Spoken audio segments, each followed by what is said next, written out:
chorus surges from the sitting shadows. Kini stands up to the song. The song of a mankiki is the dance of a mankiki. Aereli, to sing is aereli, to dance in Maasai. And you find that even in Africa, when we sing church hymns and chorus, we're always dancing. Whenever you sing, you dance, because dance and singing means the same thing. And people wonder, why are they dancing? You know, they're supposed to sing the chorals, you know, what you call the carols in church like that, you know, stiff like that. They begin slow breathing movements in unison, steadily thrusting their shoulders up, chests forwards and back, building to a tempo until the emankiki jump to touch the chin, as if competing whose emankiki would jump the highest. The emankiki is worn around the neck here, like that, and they push the shoulders up. And to get the beat, it is the breathing. It's not the thumbing or doing that, but the breath gets the beat. When I ask why, they say, we have to make it sure it goes with the heartbeat, because then the body is in tune with what you're going to sing. They begin, they begin slow breathing movements in unison. I said that. Colors of my land are coats of animals. Mountains, rock, grass, and wood of trees. My universe is she sky, the one supreme.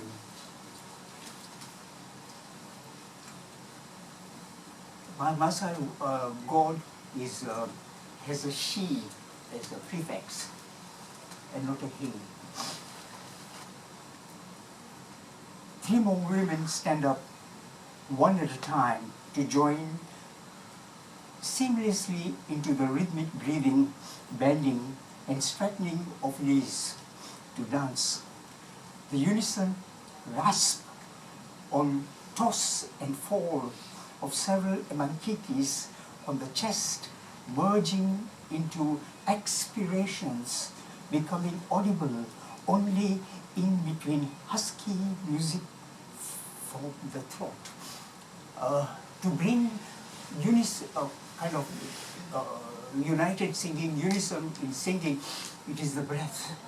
They go by the breath and the throat, and they know when everybody is together, then they would sing. Red is her displeasure, drought and famine. Black, her beauty, peace and plenty. On hearing the song, some girl children who are playing outside enter the house. They step into the dance imitating the adults, lifting their bony shoulders, bare without beads, dropping them, and moving their heads forward and backwards like the guinea fowl of the savannah.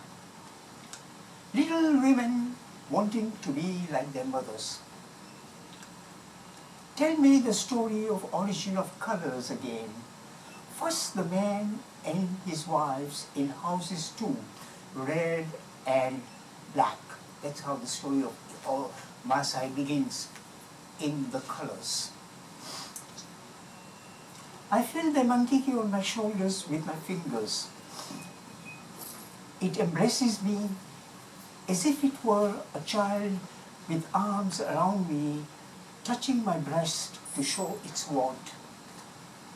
I feel its colors, waves in rhythm, the body breath tempo, rise and fall of the chest, as if it were the lover's warm breath, his firm body on me. The mankiki is rich in exhibition. It mesmerizes me looking at it, stealing the lusters of the hearth's flame. I'm bewildered by its smell of the crowd, redolent with burnt Olarian wood, smell of smoked milk and earth, mixed odors of sweaty cow udders and rich grassy manure. I run my fingers over the beads in circles and press their mankiki to my ears to hear the language of colors of the land. Deep in their mankiki, there is a language I yearn to come to, like Koko, like Kili, like Ditini. The way they say, when you sing, you dance. The way they say, to listen to a story, you eat it. Different cultures have different ways of saying listening to the story or telling a story. In Gujarati say, Varta kar, make a story. In English you say, tell me a story. In Maasai you say, eat a story. It is eating as a eat, feel it, digest it. Sitting by the fire, I'm a witness to the moment of esikar. It is in the house, dimly lighted by the glow of the hearth. The Maasai say ekisar is beauty in its splendor, a deepness of joy that is adornment, and that is freedom. This is what Oleleke Kani said to me when I completed the emankiki, the first set of beads on the floor. When you come to the moment of ras in the art of zari, all your senses meet at the tip of delight. This is the horizon on the vision of beauty. Ma Gorbai used to tell me, this is freedom in the sensation that comes from all the senses in your body. Yet it is senseless.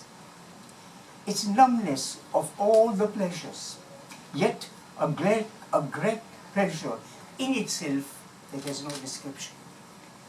Esikar, I think, is like that. We call it ras in Gujarati.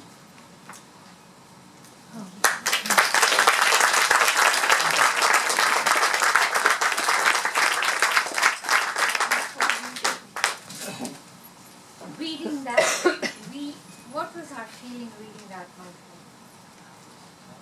It was extraordinary listening to music come off the page. Yeah. It's the transfer of knowledge that you feel like you're living it viscerally. It's an experience of words, in a way that you're feeling them. So I want to open it up to questions. If anyone has any questions on Sultan's reading or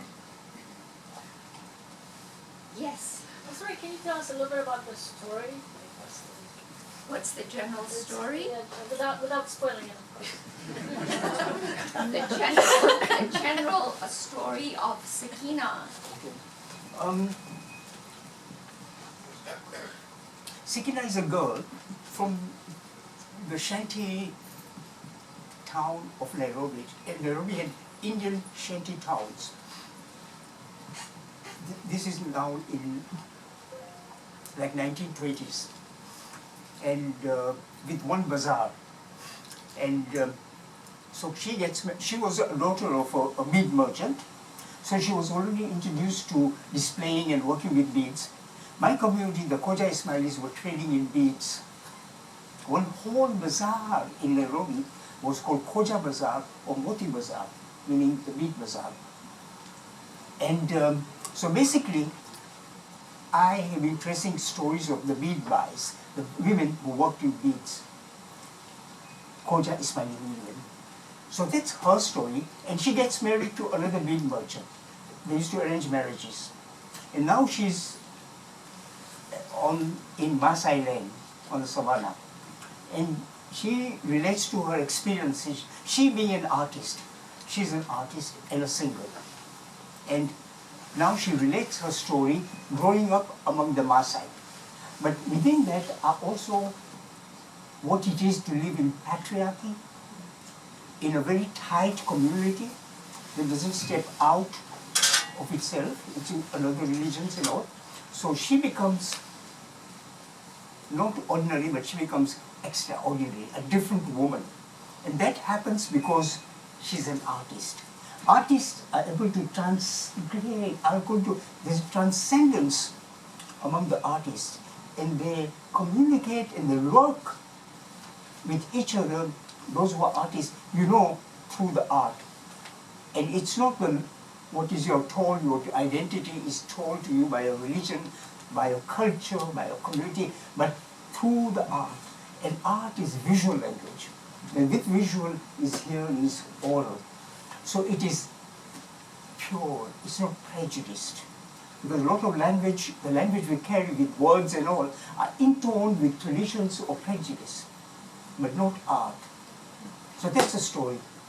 But a lot of community histories and migrations and transmigrations and things like that. So it's okay. Thanks. Yes. Do you live in Canada now? I live in Canada. So did you actually go to Kenya to write when you were writing the book? Did you go to Nairobi, or did you go there? No, this is, I was born in 43. Yes. As a child, I grew. I spent a lot of time in Mas Island, where my family, aunts and all, had traded in beads. My great-grandfather came, worked, started his business as selling beads. And beads, then, when I was growing up, was very much in the vocabulary. So I bring my life experiences here, growing up, plus, of course, my studies and things like that. Sure. Okay. Yeah. Yes. Thank you, Sultan. And I read Bead Bai in 2014, just shortly after it came out, and want to make a public service announcement for part 2. That's right. Home Between Crossings, and you must buy it tonight because Bead Bai is a cliffhanger. So then you don't know what happens. So I had to wait years to know what happened next. So I just finished this one, so if it's okay, I want to ask you Please. a question from this. And in this next phase, you go deeper into, I think, this is my interpretation, two themes. One is westernization, or trying to make the Satpan Kojas into good British subjects, like that.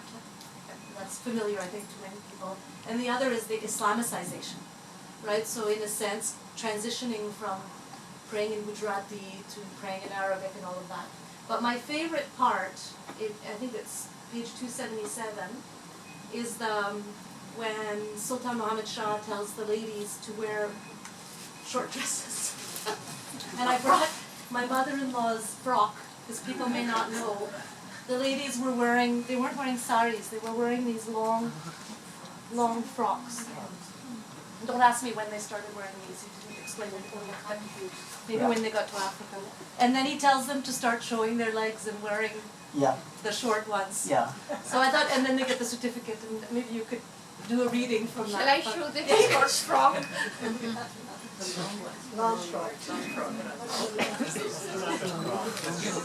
And there was a teddy on top which covered the top part of you, yeah? Oh dear, let me see. I wonder what will be the appropriate messages to read about what you're referring to. Yeah, it was very difficult for women, like my mother, she could never wear a short dress. And in Gujarati we say nagatam. Naked legs. How can you show your legs naked? And it's called farak from Gujarati, from English frock, we call it farak. So we had lambu farak means long dress, and tuko farak means short dress. So, which one would be there? Okay, let me see. Now, what happened was, now I remember some of this. Now, this happened in 56 at the height of Mau Mau. And all these changes happened. And I remember my mother and grandmother standing before the mirror. And I bring up that scene there, different names. And how can you go around naked like that? And then say, how will we sit in Jamaat Khana? With short dress. Then a friend says, take a shawl with you, put a shawl on your legs. because when you sit in folded legs paloti, or with the legs back, what do you do? And I think up to now women take their shawl. But he said, but we don't carry pachadi now. No, we take, I have to buy a shawl. In Africa, we don't really wear shawls as such. Huh?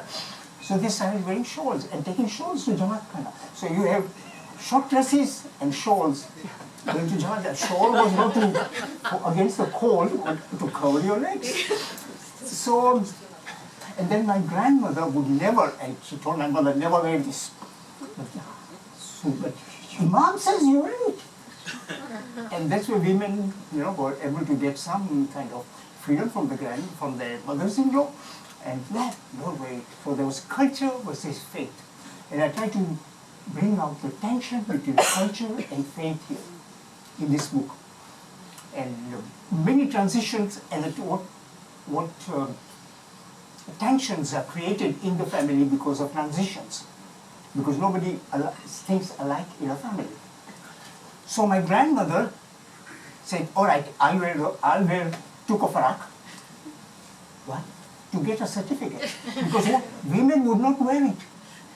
Very few women, except the amaldaris, the elites, and the ones who were kind of elders in the Jamaat, their wives would wear it, but very embarrassingly, because then, they would be very embarrassed, but then they would steel themselves, this is my faith. Whatever Imam says is my faith. I follow the Imam. Sultan Somejee, I think he must have thought, what shall we do? Women are not adopting short dress. So he actually started giving them certificates.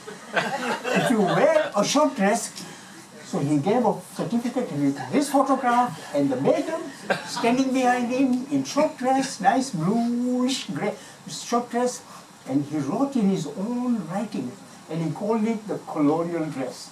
To all the women, or to all my daughters or something, who wear the colonial dress, I give my blessings. And he signed it. Now, it was my grandmother could read English, but she says, this is a unique photograph, and I see the second writing on it, so I have to go and get it. So she put on the dress only for one day. And I know, we're living in Israel, she went to Pangani Jamaat Khana, walking, not looking at anybody, and of course her hair was thinning out, so she had one little bun here, and she took the certificate, came home, never again. But she got the photograph, which you could not get from any magazine, any newspapers, anywhere, because people used to get the photographs, cut them up, and frame them. The Imam's photograph. And my mother, she tried it for a little while, but then she could never. So later on, she adopted saris, going to Jamaat Khana especially, but always, she dropped the pachedi when she came here, never. And I see one or two other women in Vancouver. I see them wearing the Lambo Farak. And I see, these women are never, culture is stronger in them. Although they are very good, faithful Ismailis, but the cultural thing is back. So I bring the tension between faith and culture here. Let me interject. The first, can everybody hear me? Use the mic. Hello? So the first book is about Bead Bai in Kenya. The second book is about the transition of her coming to Canada. So right? No, the second book is still in Kenya, but in rural Kenya. First is mostly in urban Kenya, and then a little bit in rural. And the third book, which I shall be writing, will be coming to Canada. That's still too, I jumped the gun a bit. It's a trilogy, yeah. Oh, that's, Yeah. So, yeah, you might be wanting to read this. yeah, Before you do, could I ask you one Sure. question? Because it's tied to what you're about to read, if you don't mind. yeah, sure, It's been some time since I've read these books, yeah, but you talk about transition yeah. from Bead Bai into this book, but something very magical seems to have happened to Sakina in her transition. And I just wanted you to touch on that or point something out that I think I noticed. To start in the context of what you started in the first book, you had hundreds of these merchants who were just selling these beads from the Czech Republic or somewhere, Yeah. Czechoslovakia or somewhere. And to them they were just beads. But Sakina seems to have seen something in these beads when she started seeing what the Maasai were doing with these beads. She had this incredible artistic vision and understanding. Yeah. It seems to me she made a transition in the second book where she's lost a little bit of that. Yeah. She's been beaten down by her husband, her environment, her Yeah. life. Yeah. Could you talk a little bit about that before you perhaps talk about, Yeah. read the chapter? Yeah. In the second book, there's not so much bead, but because I think I mentioned somewhere in the second book that in the 50s when there was a transition, and 60s, and goes into 60s, is when the whole of Nicaragua, where she lived, was itself modernizing. And her husband, Henry, was losing his bead business because a lot of retail bead businesses were starting in the rural areas. And she was no longer, there were no longer so much trade in beads. And I think at one point, Heather and they are talking because he wanted to change everything in the shop.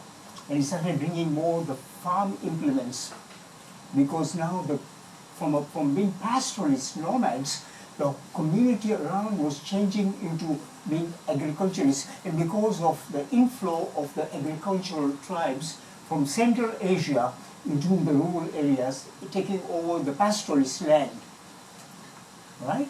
So there was not much bead trade, but she said, I will hang on to that little corner, which is the temple, my temple, where she could go and relax. But you can see there was really going, so there's a whole chapter on what was happening in the transition. And that happened in rural Kenya, or East Africa. After independence, or coming to independence, you know, there was a great transference of population. In Tanzania, it was Ujamaa. In Kenya, it was the agriculturalists, the majority agriculturalist tribes like the Kikuyus, moving now into pastoralist area and starting agriculture. So the pastoralists then were thrown back, and now the Africans were able to open their own little retail shops around very remote areas. Before they did not have, only the Indians control or had, were able to reach out the meat trade to the meat. Yeah, so that's what happened. So she now moves away from that. Okay. And there's one more question. Oh, I think I had to read from Giselle, but that's okay.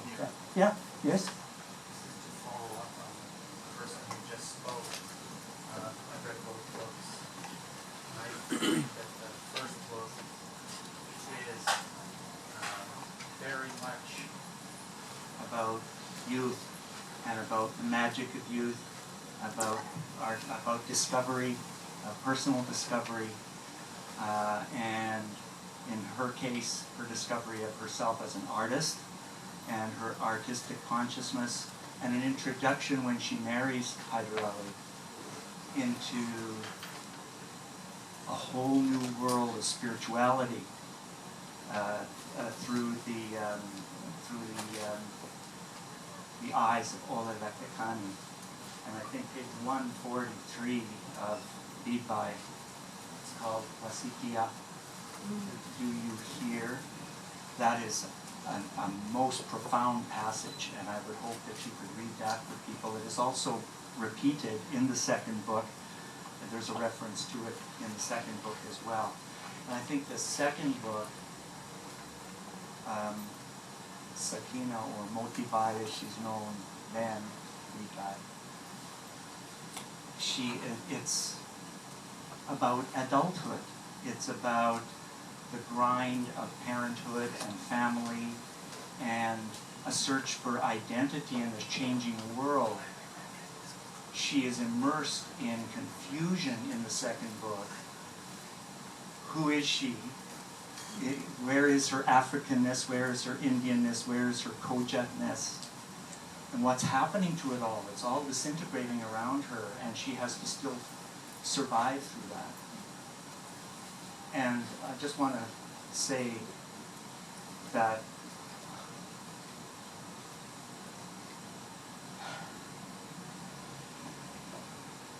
I love your writing.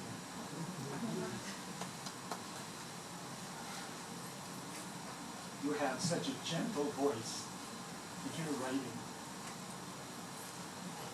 It's so poetic. And when you broke down earlier, I have done that many times through reading your books. Thank you.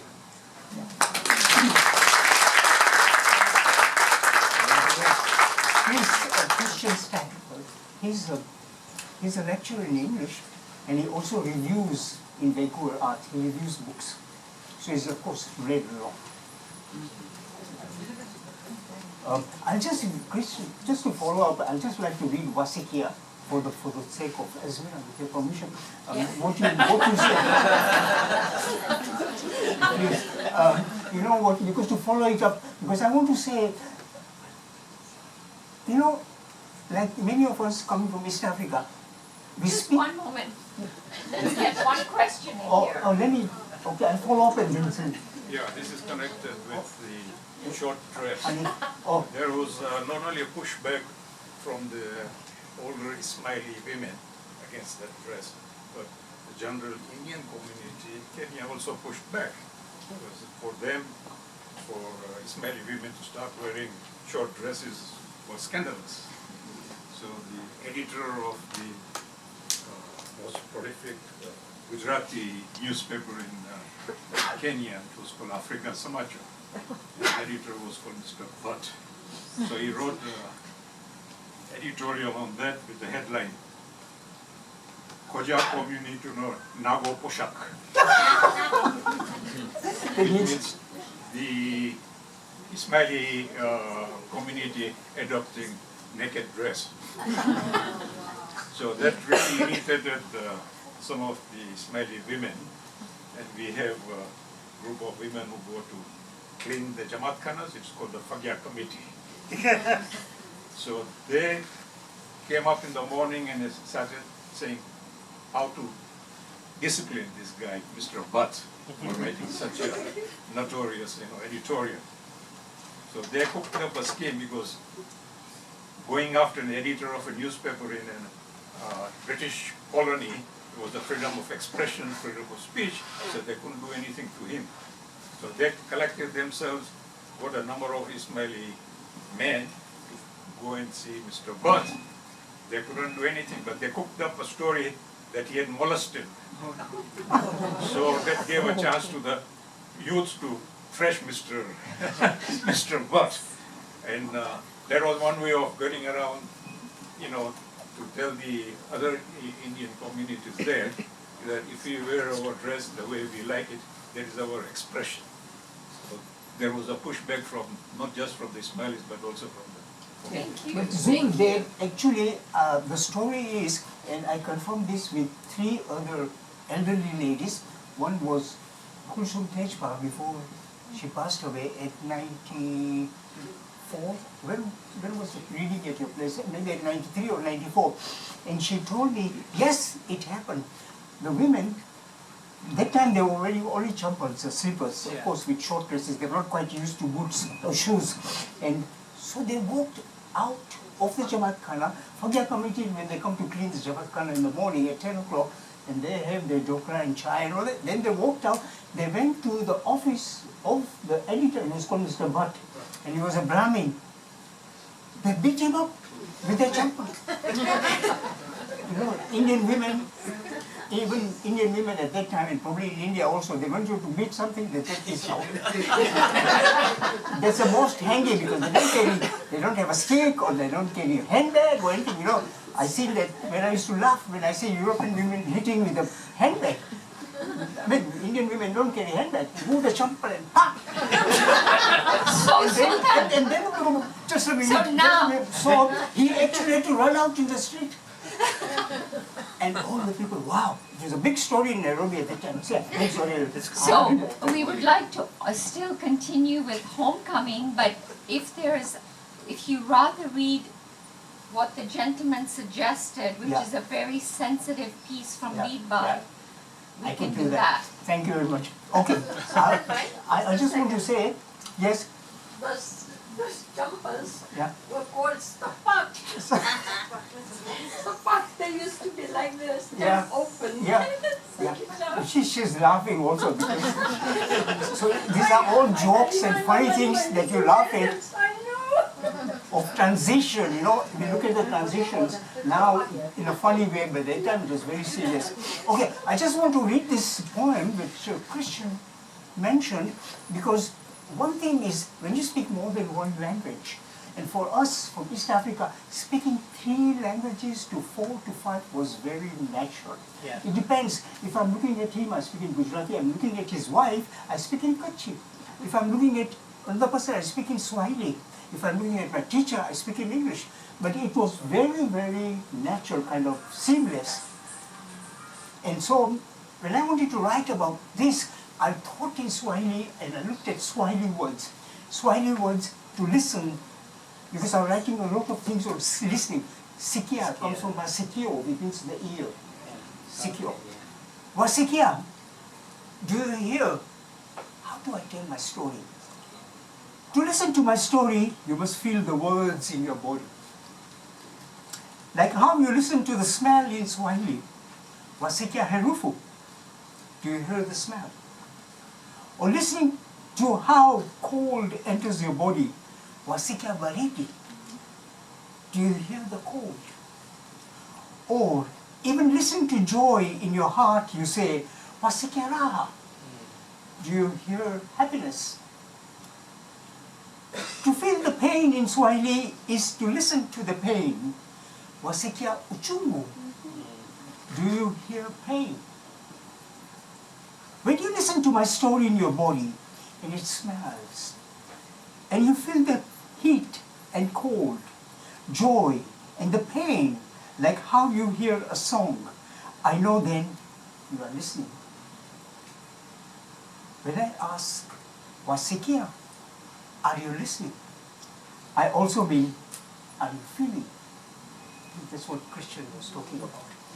Yeah. Thank you. Thank you.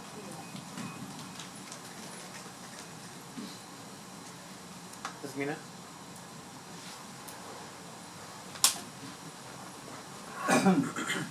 Habari. I'm just sitting here and I'm just looking at these fabric stacks here. It reminds me of back home, the stores that used to stack the fabrics just like this. And it's really interesting that you're reading in this environment. It kind of takes us right back there. So I have a question about you read, because you were with the Maasai and read extensively about the Maasai. And with the colonial boundaries, the Maasai were divided between Kenya and Tanzania. So what happened with that boundary? Like, how did it affect the culture when people were divided by that border between Tanzania and Kenya, between the Maasai, and how did that affect the people and the culture? Yeah. Where our family bead shop was in Arusha, it was almost at the boundary of Tanzania and Kenya, Tanganyika then and Kenya. It didn't affect the Maasai, it didn't affect the people. It only affected when you cross the boundary and you have to show your passport or show your visas and you're going by road in a car. They just walked across. It was behind the police lines, It was a very small place compared to the bus, and they still just walk across. Intermarriages, some sacred sites are in this side, some sacred sites are on this side. And when it comes to choosing what pattern shall we have for this age group, every 6 to 12 years they change the pattern. They just go across each other like that. Right across Tanzania, right across Kenya. Yep. So it doesn't matter. Boundaries, what was the Maasai word for it? Yeah, boundaries are only for people who travel. Yeah. Oh yeah, and when you ask the Maasai, wow, if I talk to them in Swahili, the government made the boundary. Why you are crossing the boundary. No, we are not crossing the boundary. Mpaka, the Minister of Border. But the boundary is crossing us. That's what they say. The boundary is crossing us. Yeah. There's a question. Hi, Sultan. I must say I agree with the gentleman over there. I love your writing. It's very poetic and lyrical. So thank you. A commentary. Thank you so much for preserving our Khoja South Asian Ismaili culture,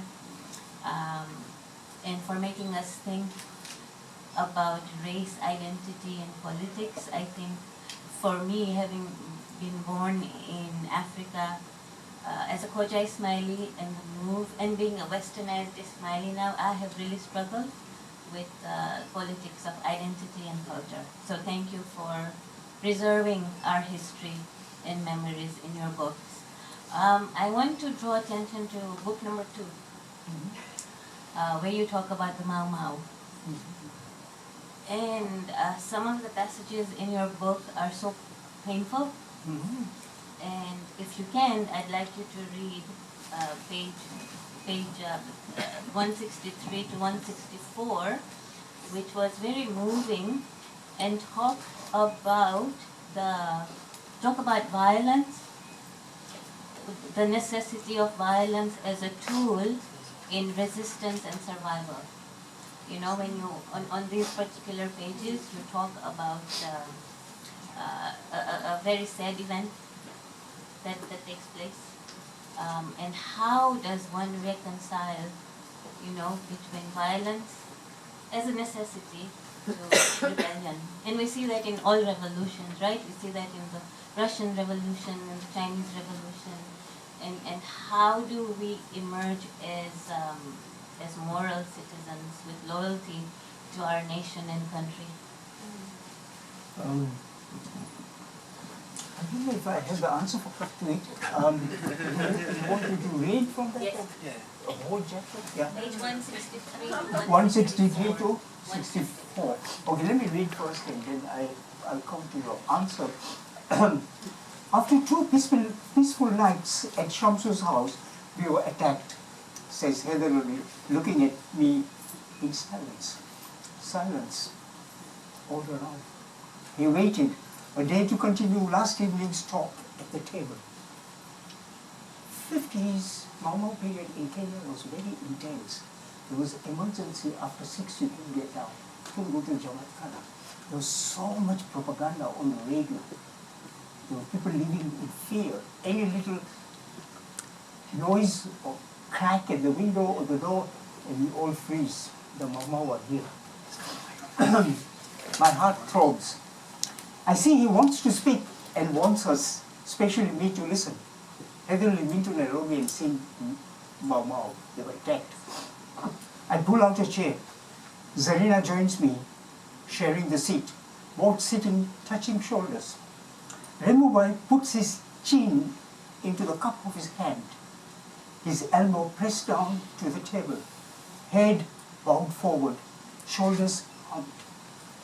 Kabir's fingers are knitted in a bowl, resting on his lap. Freda leaves to return to mop and to work at the Karo, and then comes back. It was around 2 in the dead of the night when I heard the door break like there was an explosion. A rock jumped twice on the floor and landed near my bed. Splinters weighed down on my mosquito net. The revolutionaries entered immediately, like it all happened at once. The bang, the rock, wood flying, then the faces, the phantom eyes, the dreadlocks all over me. They spread around the room with machetes. A smell like that of jungle animals filled the room. At that moment of horror, all I saw was their bloody eyes roving around the room like a flock of trapped birds. When none of them looked at me, I felt stabbed in the chest. I run my toe on the concrete, that was heavily speaking. I run my toe on the concrete floor, tracing the thread-fine cracks invisible to the eye from where I sit. I feel its groove in the rub of the soft middle of my toe. I begin sketching the pattern of a mankiki as if by instinct. As if my toe knows from the fingers working on the beads. As if my fingers are telling the foot what to feel, where to move, and where to pause, like how a thought tells the tongue what to speak, how quickly or slowly, and when to break a sentence. It's a wonder how the body speaks within itself through fingers and toes. The foot slides along the slimmer lines like it were a fine wire to feed. My eyes follow the colors in my mind. White, red, blue, white, red, blue, white, red, blue. 1, 2, 3, 1, 2, 3, 1, 2, 3. Sounds descend like red ropes in my ear. Da-dee-na, da-dee-na, da-dee-na, da-dee-na. My skin swells. My heart beats with excitement. I walk the rhythm of Esikar in the homestead where Kini and Titini live. The song dance of a mankiki fills me. Through years of habit from childhood, my body has grown accustomed to make art in response to the disquiet in my mind. Without a thought, I slip into solace that the moment of creativity offers, like falling into the grip of trance. Now my feet want to walk me away from the tabletop, over to the patterned land with the blue sky, where art is born. At this moment, there's nothing as comforting as sheltering under stepmother Korbai's Pachedi shawl. The song, the dance, and the beads are all one in the rhythm of Esikar, which is ras in Gujarati, meaning ecstasy. That is when art births in you. Heather continues to speak. His face. Okay, I'm going to come to what she was. I heard I heard them asking Shamshu for his gun. These are the revolutionaries entering. And then one of them hit Shamshu with a blunt side of the machete, demanding bullets. Shamshu was dragged across the room and tied to the chair. And Yasmin, I asked, Yasmin was actually Kati Bai's sister's daughter. When her sister Gulshan Bai was pregnant again for the 6th time, she promised to give her baby to Kati Bai, even if it were a boy. That's an old Khoja custom. It was expected of you to promise your unborn child to a close relative if she had no children, so on. Oh, Yashmin, she's quite a girl. Heather's face brightens. She woke up bright-eyed, smiling and talking excitedly as 4-year-olds do, chattering to herself, walking around the court. Then she stopped and watched, wide-eyed, inquisitively, puzzled at what was happening. Take everything you carry, quick, called out the leader. I heard his men calling General Tembo.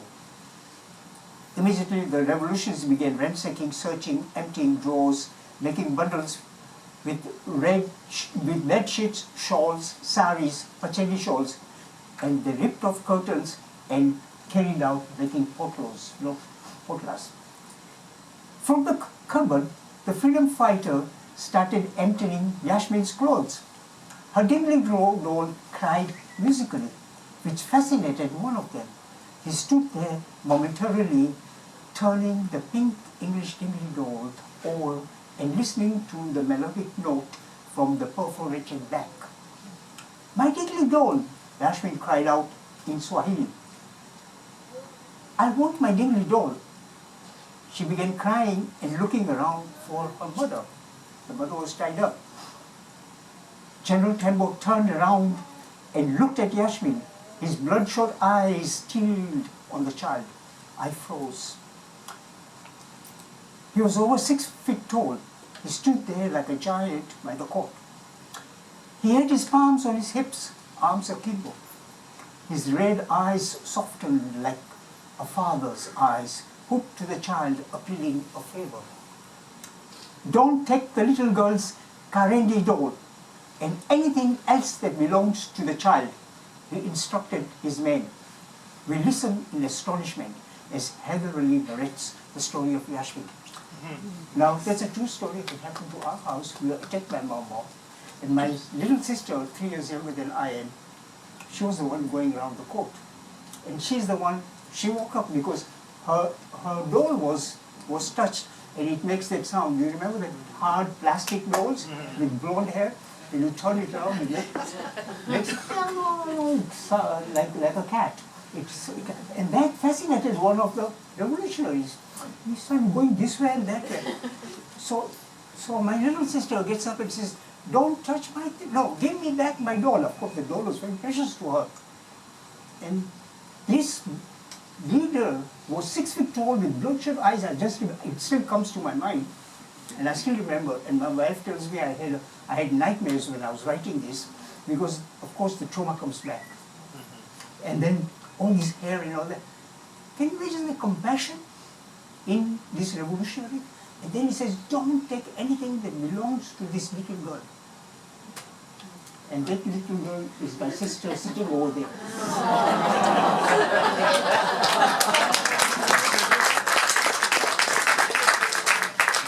He says, oh, don't try. I said, family stories have to be told. Can we open it up to questions? I'm actually just going to stand up because I feel like I've got my back to all of you. My name's Kimberly Baker. I'm a 4th year PhD candidate in art education at UBC. And I've been taking up Dr. Somjee's work in many ways. And to me, the stories, these books, are really groundbreaking. And he's broken a lot of ground in his life. With creating the community peace museums in Kenya, which are still very, very active. There's 15 through Kenya, with creating indigenous art curriculum in Kenya as well. And now with going into historical fiction, which is, I think, more historical than fiction in many ways. There are a number of universities now that are taking up these books and put them into the curriculum, which I find is really, really significant, is because he's telling the stories of women that haven't been heard, cultural stories, and really, really important ones, because they put us in touch not only with ourselves as women, but with our grandmothers, with our mothers, and so we can all reach that. And I think for the most important thing for me that Sultan has given me is he brings us to our own humanness within each and every one of us, and that we can touch each other in that way.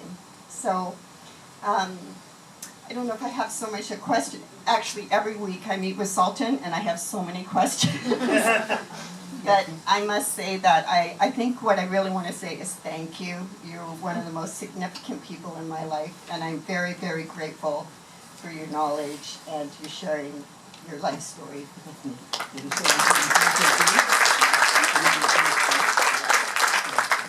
He wants me to tell you what I'm doing my PhD on. What are you doing? Yes, of course. So what I'm doing is I'm focusing on the Community Peace Museums Heritage Foundation, which is 15 museums, and how they utilize Indigenous peace heritage traditions to resolve contemporary conflict. And so what I found out so far is that these museums are actually a vital link, I would even say an artery, to continuing these traditions, and that they're working not only with conflict between ethnic groups, but within communities as well that are having challenges. So thank you so much for listening.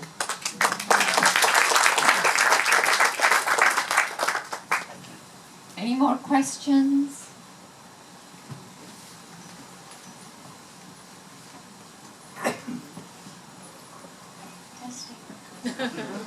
Sultan, can you please speak to why talk about the bandhani in Bead Bai and just the significance? Yeah. The bandhani, what she's referring to is over here, and it belongs to bandhani. What she's referring to is over here. When I came to Canada, and I saw these bandhanis being used in the weddings, and then they would get up and give some weird explanations about this bandhani, why they are using it. They had absolutely no idea. I felt very insulted that such a only surviving historical treasure of the Satpanthi Khojas that they carried for 200 years from the Indian Ocean right to the Atlantic, and they brought it over here, or I don't know, this bandhani must be 150 to almost over 100 years old, belongs to Roshanbai here, and they just don't know what is it all about. So I thought this is the only surviving artifact of Satpanthi Khojas. I must write about it so that when they speak at weddings, they know what they're talking about. Now, bandhani was of course given at marriage, and this is over 100 years old, but you can see it's made of pure silk. And of course, I won't go into technicalities of it, but it was used, symbolically it was used on two occasions. One, at marriage, because marriage is a transition. It's a transitional object. So a woman was covered in it, now she's going out. And she's covered in brightness. Because when you marry, you are bright. You have to be bright. It's a joyous occasion. That's very Indian. Shine is very important in Indian tradition, always shine. And then when she died, it was put on her coffin. And I've been in Vancouver here for almost 15 years, for permanently, and I don't go to all the funerals, but there are only 2 funerals I saw when the women, and they were probably in the 90s and one was 100, who requested, they wanted to go back covered in their bandhani. Because metaphorically we say, how do you say in English? When I cross the threshold again, I'm crossing the threshold again, I am becoming Sahib's bride. And that's also in Ginans. I'm becoming the bride of the Imam. And I want to go to him shining. And then they have to put the bandhani on it. Now, they have lost the meaning and all that, but what they still retain symbolically is, for a woman, when she dies, they put a sari which is shining, with shiny embroidery. That's what they used to put. On man's coffin, they put a shawl. Yeah. So that symbolism remains. But why and all that, we don't know. And why it's so precious to us is the only surviving legacy, remembrance of the Satpanthi Khoja. And it's called the Satpanth Bandhani. Indians use it, bandhani, in marriages. One sari must be bandhani. Bandhani means a knot. And it's, you see all these knotted things? Because it was tie and dye on silk. And it had to be embroidered around. And but they have saris and all that, not necessarily. But the Satpanth Khoja had it, and like the Scottish kilt, where the Satpanthis came from, they had the bandhani patterns from where they came from. Like clans, whether this is Rajkot or Bhuj or Bombay or where, according to that. And those were the traditions, and they would, this is visual vocabulary that we are using also. They knew exactly where the origin was, or where the woman is coming from. Oh, here is a photograph. Roshibai. That's, if I may show you with your permission. Okay, or if you want to speak. This is Roshibai's parents. So, and this is over 100 years old, And you see, this is around the time of marriage, and she's wearing the saffron bandhani in the marriage photograph. And a lot of those who are old like me, you know, their parents or grandparents, one of the photographs will be with the bandhani, which will give the dignity, the prestige to the woman in a very patriarchal culture. Beautiful photograph.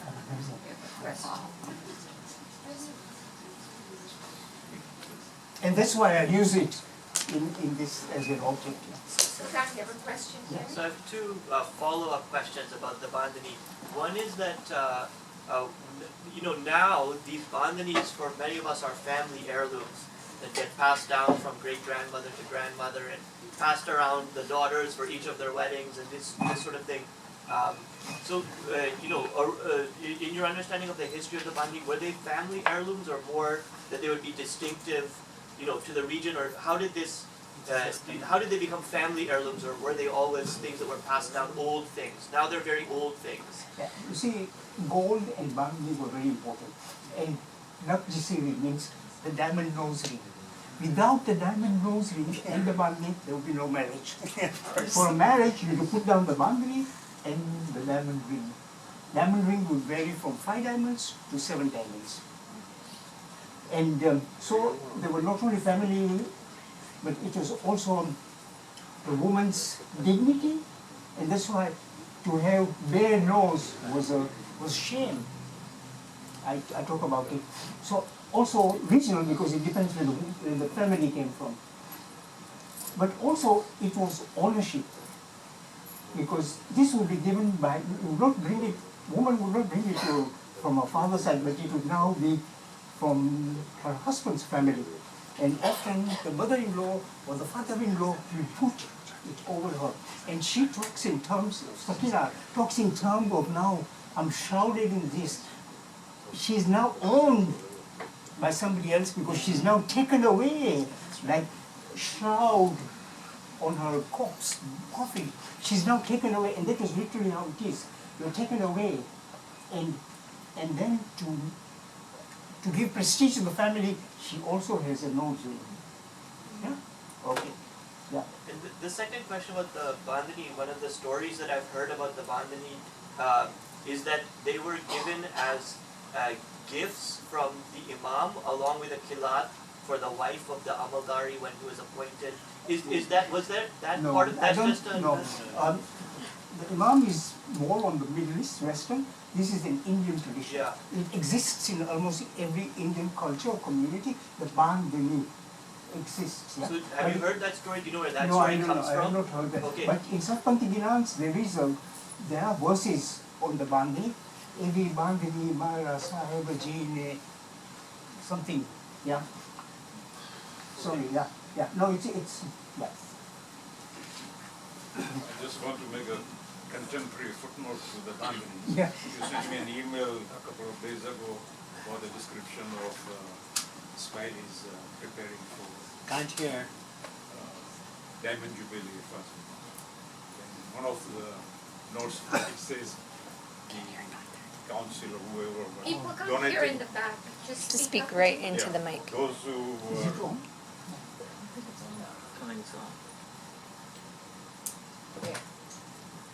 those who wanted some, the council or some charitable members wanted to give gifts, and they had given gifts to girls of dresses. So they asked some women, for the poor, and every one of them asked for a bandhani. Yeah. So bandhani is still very Yeah. current in India. Absolutely, you're right. Bandhani is an attire of celebration also. And when Sahib, the Aga Khan, is visiting Gujarat, was visiting Gujarat maybe two weeks ago, and there were some people who wanted to make gifts, well-to-do Ismailis in Canada, and they asked the women from not wealthy households, what would you like?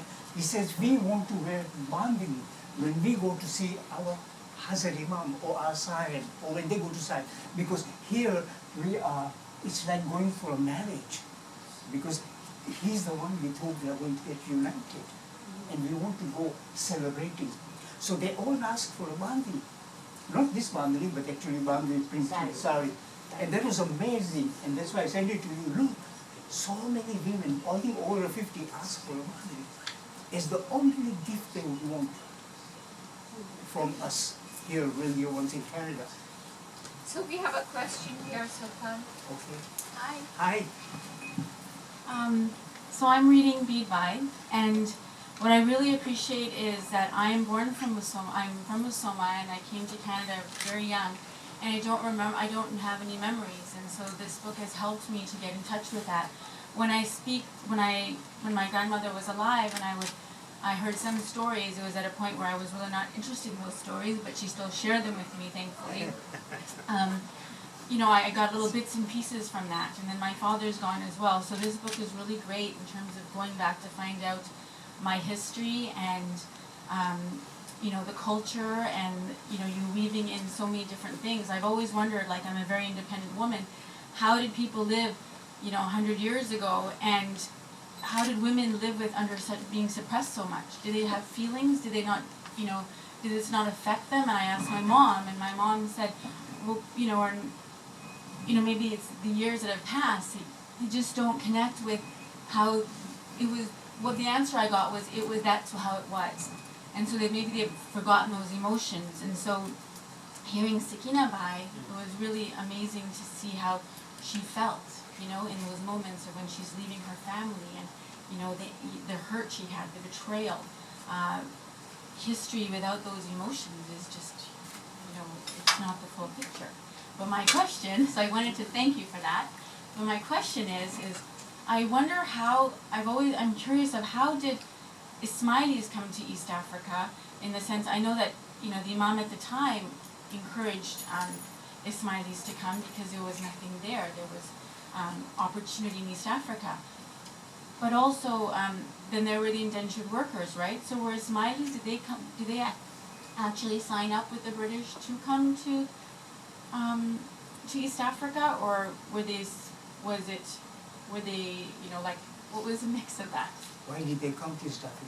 Yeah, because I know there was indentured workers and they signed up to come, right? But then also the Imam was telling them to come too. So where do Ismailis fit into that? So there were all Ismaili families from even earlier than 1850s in East Africa already, but by the end of the 19th centuries, from 1800s, there were terrible famines in India. So there was famine, there was colonial taxation. Because the land now, the small-scale peasant land, was now converted into plantations. Right? So there was terrible starvation.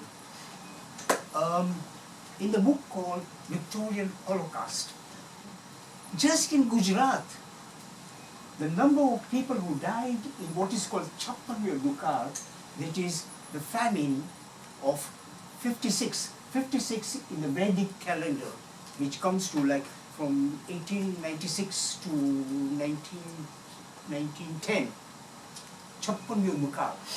And there, the number died in Gujarat was 10 million. Just in Gujarat. And then it affected Punjab, it affected others, and that's why there was this mass migration of Indians, and just about that time, slavery was now being completely wiped out.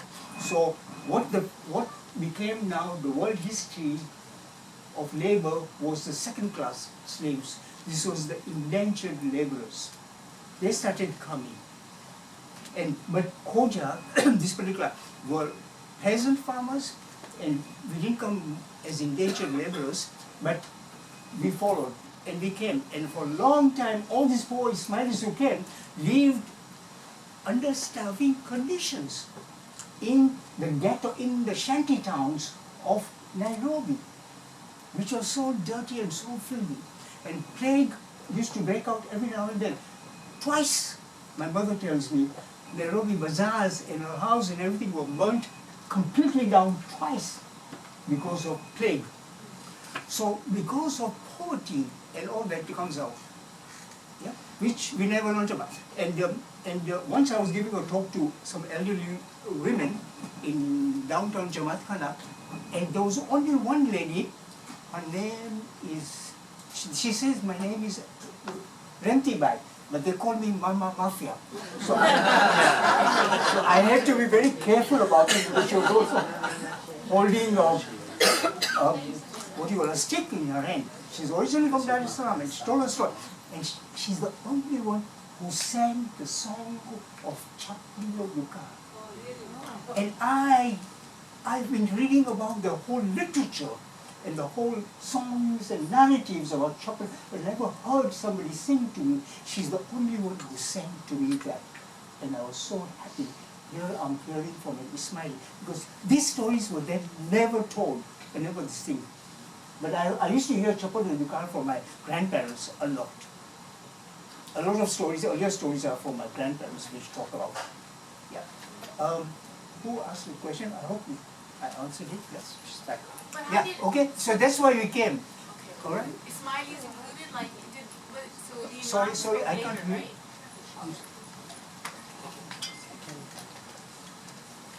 The Aga Khan at the time, right? He Sultan Somejee. Sultan Somejee, he was suggesting, he encouraged Ismailis to also leave India, right?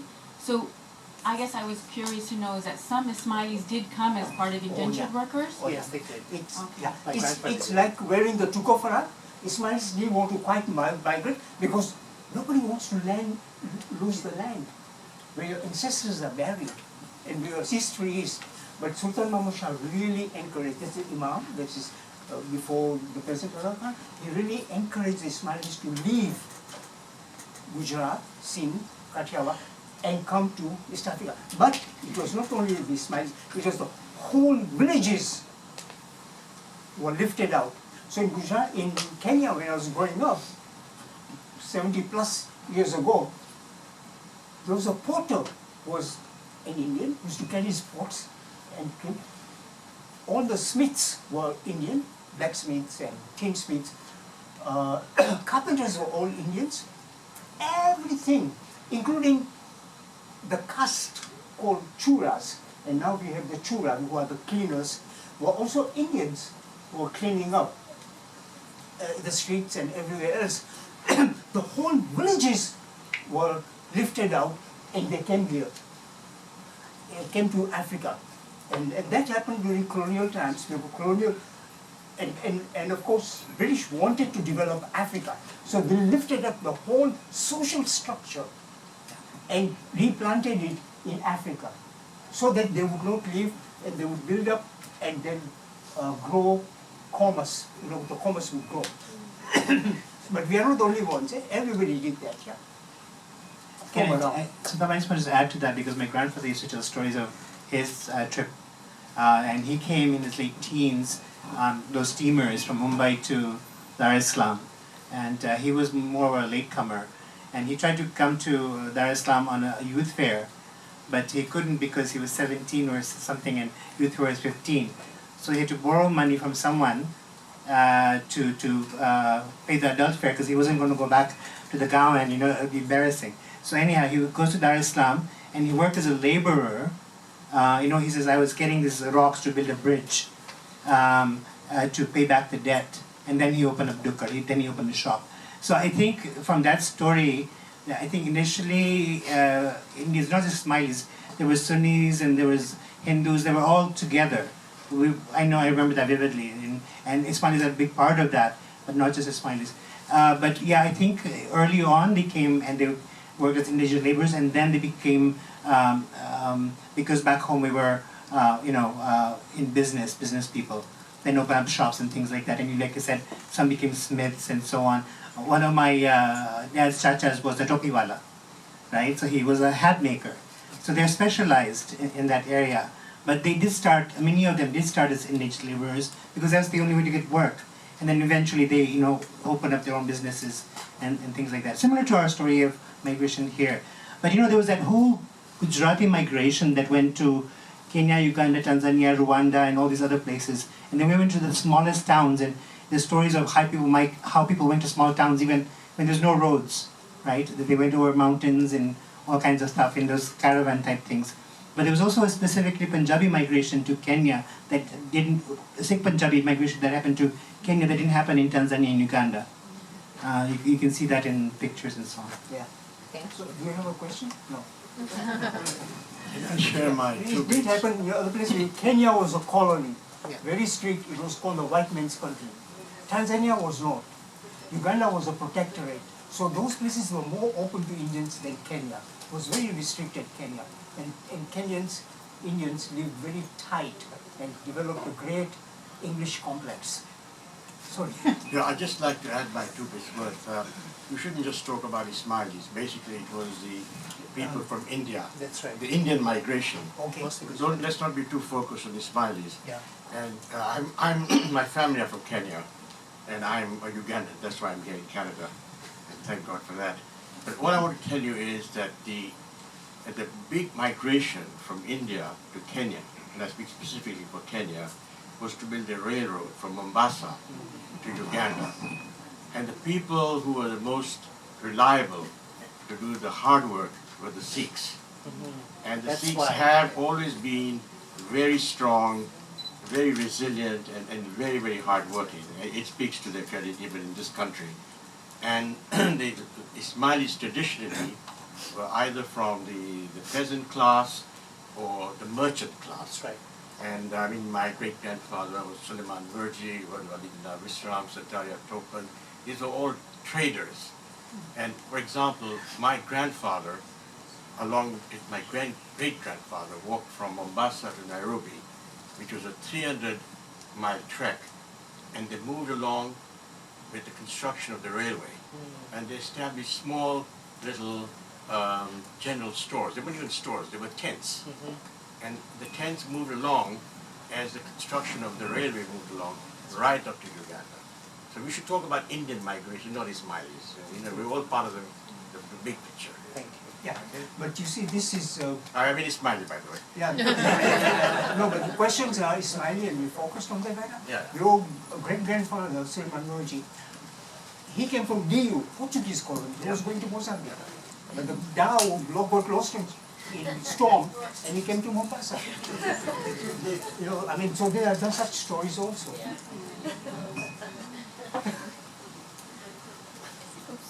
Any more questions? Could I say something? Yes. Sultan, 2 things. I would like to congratulate you on the influence you had on my friend, Bill De Silva. Where did he go? Come here. Come back here. Come back here.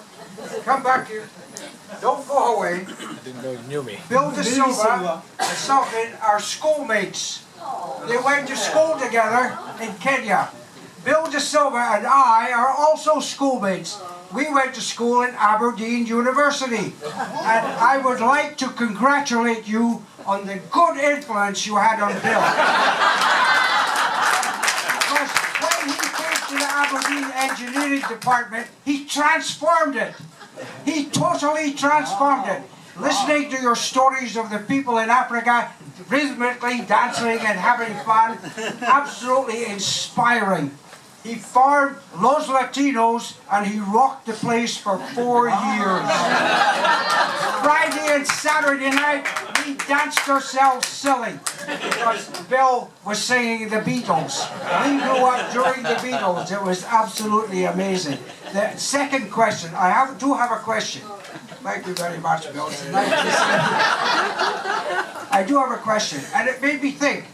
A couple of years ago, I was very annoyed because the Chinese claimed that they invented golf.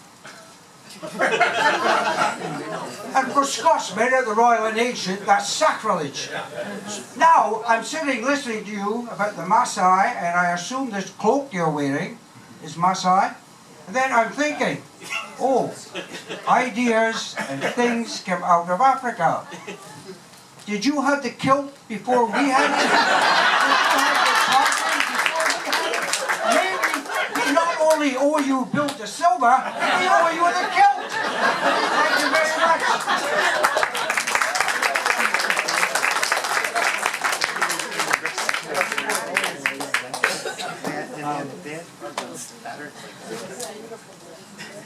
I'll just say a few words. Is it on? Yeah, okay. Sultan and I went to school together 70 years ago. a long time ago. And in grade 3, St. Teresa's boys' school. Mission school. And we had something in common. Yeah. We both were non-Catholics. So we hung around quite a bit.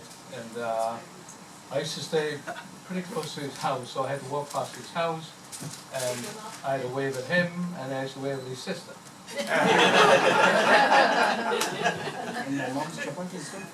And mom's chapatis as well. So we go back a long way. So we went to school right up to grade 11, which is, I guess back there is Form 4, I think it is. Right, so, and then all of us left. I was the first one to leave, actually. And as Stan was saying, I was brought up by the Beatles, really. And of course we lost touch, totally. And about 15 years ago, I was looking at this school picture, and there was about 22 of us on this picture. And I said, I wonder where all these guys are at, you know. So I started looking, you know, and of course the web was there, and you know, there was email. And we actually found every single one of us, except one guy, we don't know where he is. And so I actually found Alex, who's right there.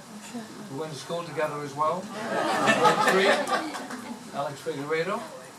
And actually found out that Alex and Sultan actually stayed in Vancouver only about a mile apart. Of course, we didn't know that.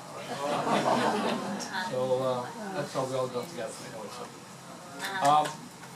There's one other guy I want to say hello with too, and that's Brian. Brian's from Kenya. Come over here. He's from Kisumu. He's a real African.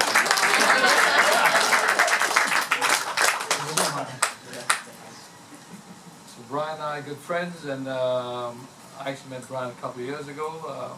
Met him in Edmonton, actually, and it was by chance. He was walking on the street. I said hello to him, and that was it. Anyway, thanks a lot, and thank you. Thanks for listening to me. Thank you.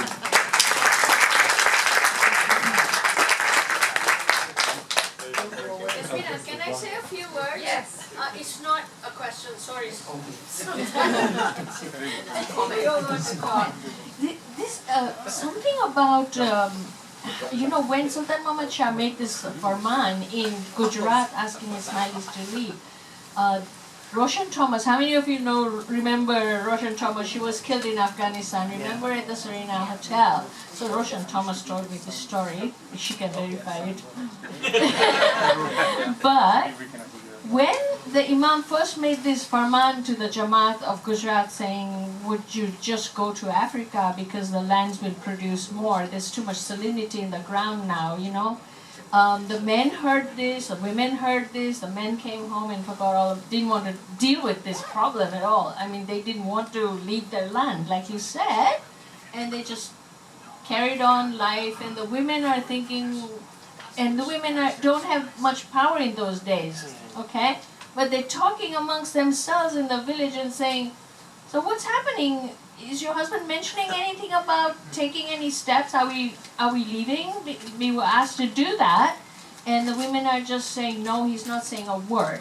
And the other house, nothing. The other hut, nothing. The men are not saying a word, and the women are saying, well, we have to do something. We have to agitate, and the only way, because they're not empowered, remember? They can't just walk up to their husband and say, deal with this, you know, like. So what do? There is a very passive, aggressive way of handling this. What they do is when they're cooking, they make a lot of noise. And this is not just the Indian culture. It happens in other cultures. They make a lot of noise when they're clatter, you know. They're banging their pots and pans when they're cooking, and the husband can tell she's not happy today. So then the husbands talk amongst themselves and they say, is she banging pots and pans around the house these days?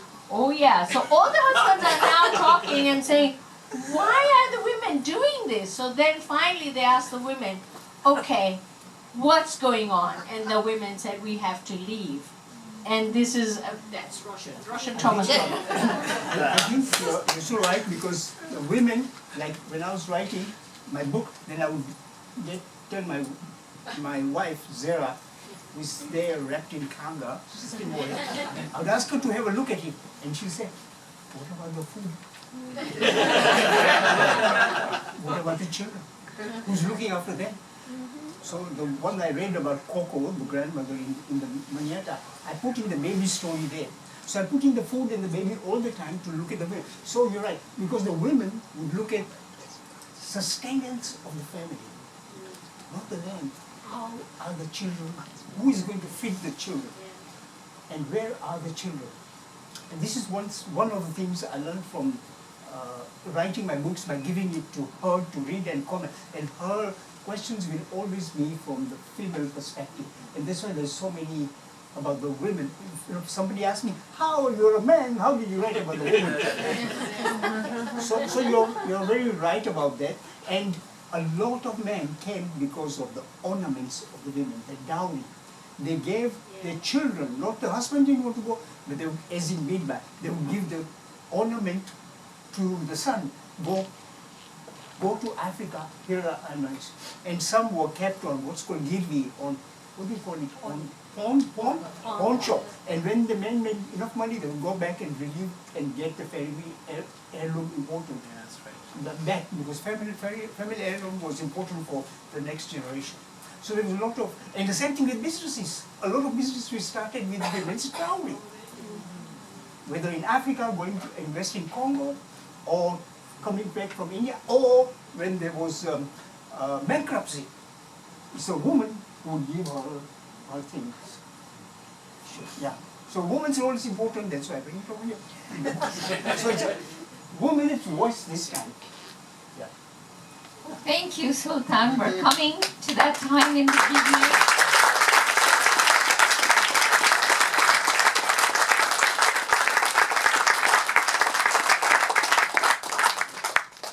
And I just want to say that you have transferred and given us an insight into a woman's story through a man who has such sensitivity and sensibility, that you have put us in touch with our grandmother's voices and given us an into that story, that we can say where our identity comes from. We can look at those threads, and I think indigenous knowledge has much to teach us.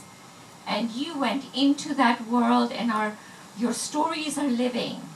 And so we have something to keep, to hang on to, and to learn from.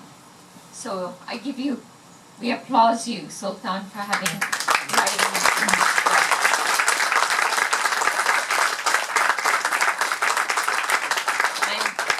I'm going to give it to Shahira to do some closing remarks, and then we'll pass it to you if you have any closing remarks, Sultan. Jambo sana, or greetings in Swahili to our friends, supporters, and Africa Wallas this evening. What a lovely venue to be gathered here, surrounded by such an array of such a diverse selection of books, and in particular the vast selection of metaphysical reading. The first spoken word to Prophet Muhammad by the Archangel Gabriel in the revelation of the Holy Quran was Ikra, read.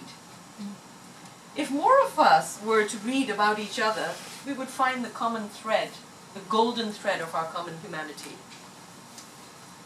Obviously, a very, very big thanks to Sultan Somjee for sharing his work with us. But a very special thanks to Zara, his support, his wife. And of course, this wouldn't be possible without Banyen Books. Nina Kasem, Michael and Farouk Verji and myself have all helped to put this event together. And it wouldn't be possible unless, except for you, you all attended. Thank you. There is a saying under the banyan tree, nothing grows. Well, tonight we've had a wonderful evening, which I hope has broadened our horizons and reminded us of how lucky we are to be Canadian. According to some thinkers, we are a postmodern nation and lead the world by example. Whilst we came in separate boats at different times, today we are all in the same boat. So we are, in fact, all boat people. Banyen Books has been a jewel in our community for so many years, and we must all ensure its survival with all our hearts and resources. The publishing industry is undergoing huge changes, but books must remain our fount of knowledge and the very best gift you can give to your children and loved ones.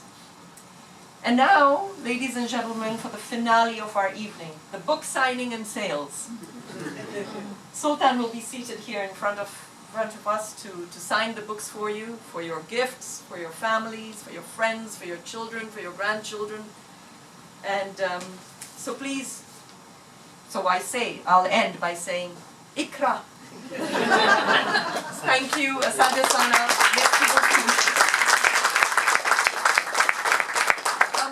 One other plug. Since we talked a lot about the Satpanthi Ismailis in the two books here, in fact, and most of us here are Ismaili, this is a jubilee year for us. Our current Imam has led the community for the past 60 years, and it's a huge year of celebration for us. And during this year, an author has been asked to write about the Aga Khan, and this is his book. So some of you may be able to buy this from the literature counters at the Jamaat Khanas now, because it is for sale. But enough of this, onward to Sultan. Thank you, Sultan.